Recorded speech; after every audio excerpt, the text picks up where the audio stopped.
So, I want to talk about this thing that happens. Sometimes when I am happy, I go looking for trouble.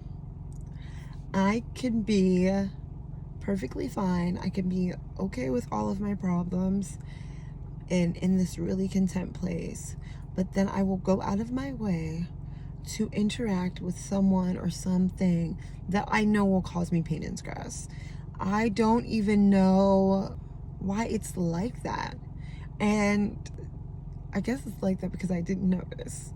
I just noticed. So let me tell you the story. Let me give you a little backstory. So I am back in South Carolina. I've been traveling pretty consistently over the past couple of months. I'm back home in South Carolina. I really was under a lot of stress due to financial issues and my vehicle not being like in tip-top shape, and that was rough. But once I got over that, I felt super powerful. I felt like nothing was going to bother me, like everything's going well. I recall saying that I had the best day of my life, and all I literally did was work that day. I didn't do anything that day other than work and speak to people that were in my lift. Like, that was my whole day, and I remember it feeling like one of the best days of my life.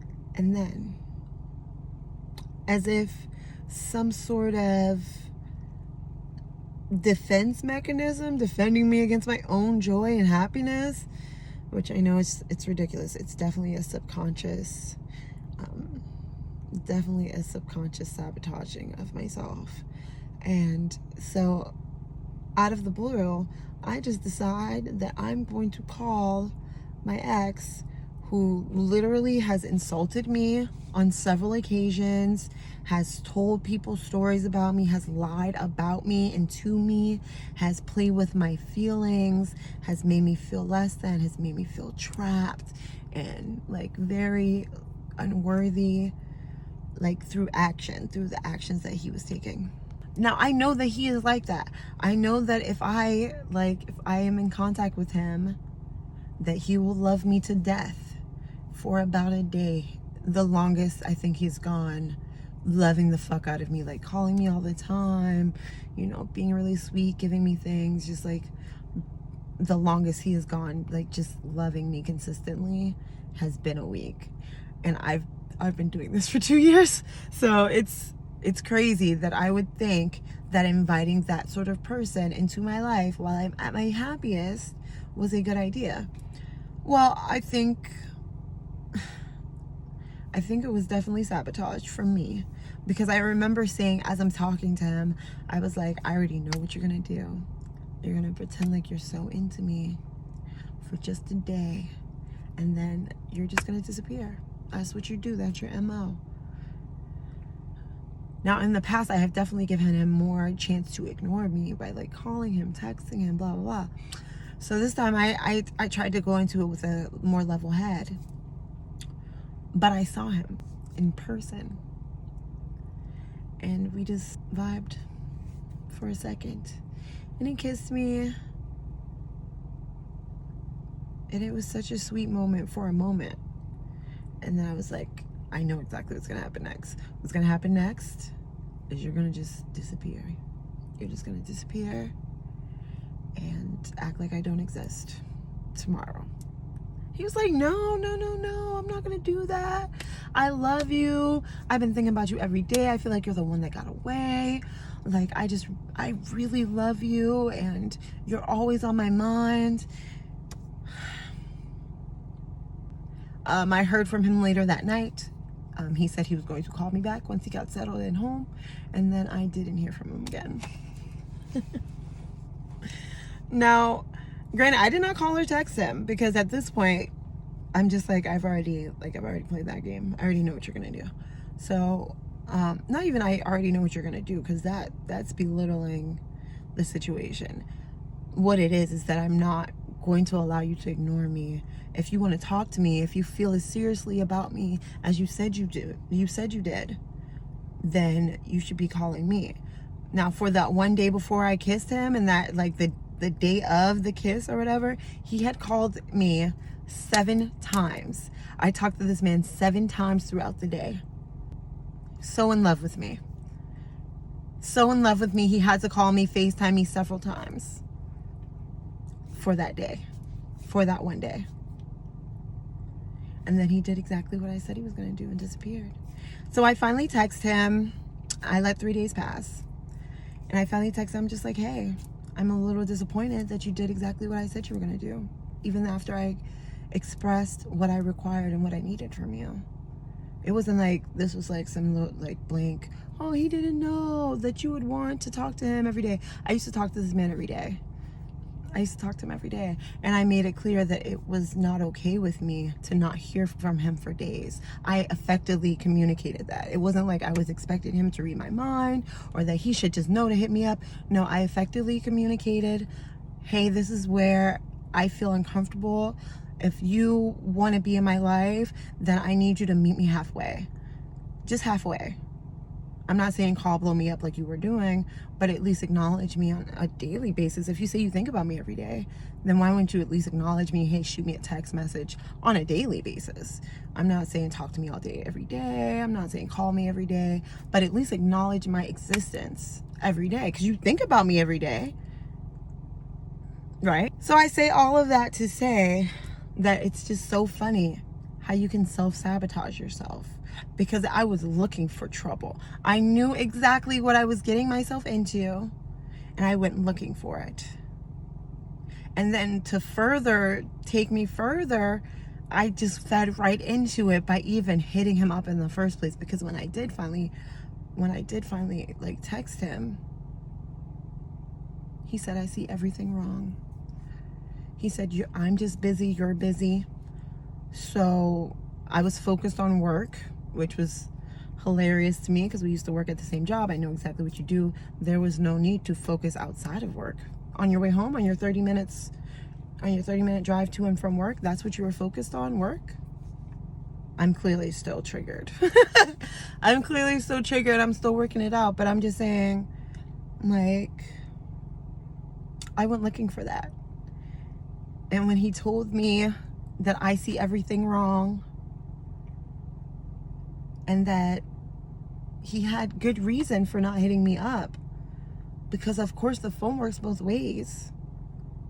The phone works both ways. And if I really wanted to talk to him, then I would have hit him up. Oh yeah?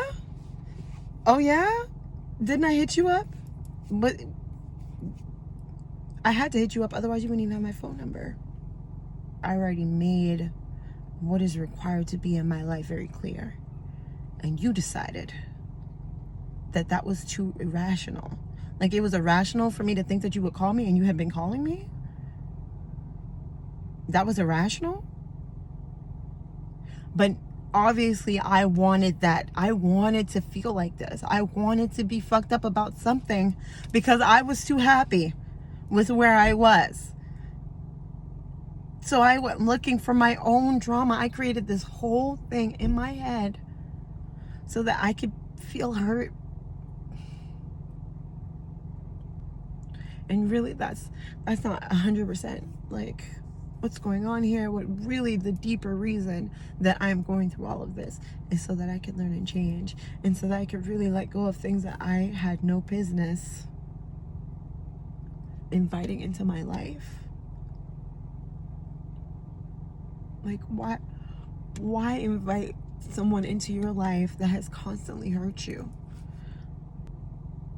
For what? Because you used to be best friends at one point?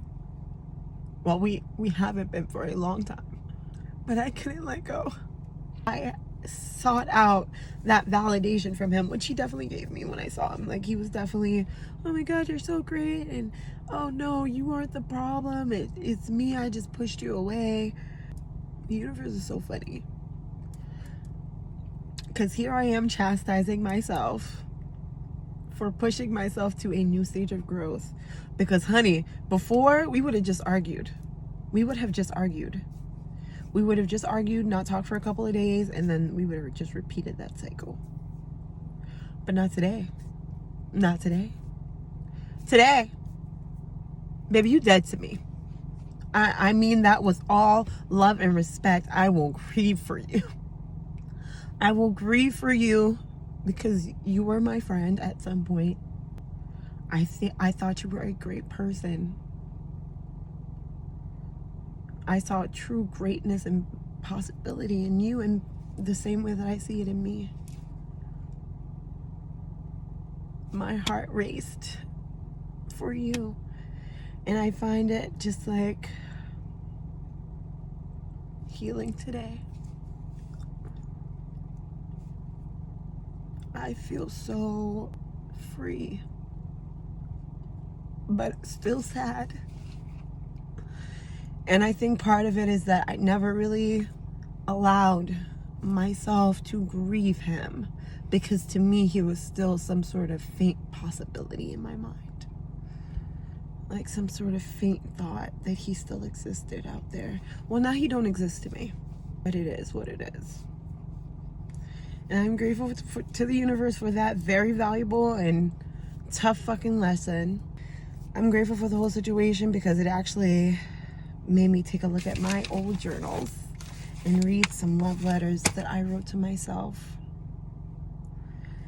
And if you don't have a journal, I definitely recommend you start writing yourself love letters. You 100% will not regret writing yourself a love letter and reading it later when you need it the most. Because sometimes you just don't see yourself clearly. And I definitely wasn't seeing myself clearly. I was begging to be accepted and seen by someone who definitely understood me and just didn't want to give me what I needed. And I knew that, but I sought it out anyway, so that I could have this ridiculous realization that when I am happy, I seek out the pain. Every time without fail. In fact, I think that has been our whole relationship. I would always invite him back into my life. And I saw that really more of me being like so evolved that I saw where he was coming from, and I felt bad for him and wanted to, move forward with him. But really what it was is I was uncomfortable in my own joy. So I found a new reason to be unhappy. I don't even know what to say about that. Y'all wish me luck. I love you. Thank you for being here.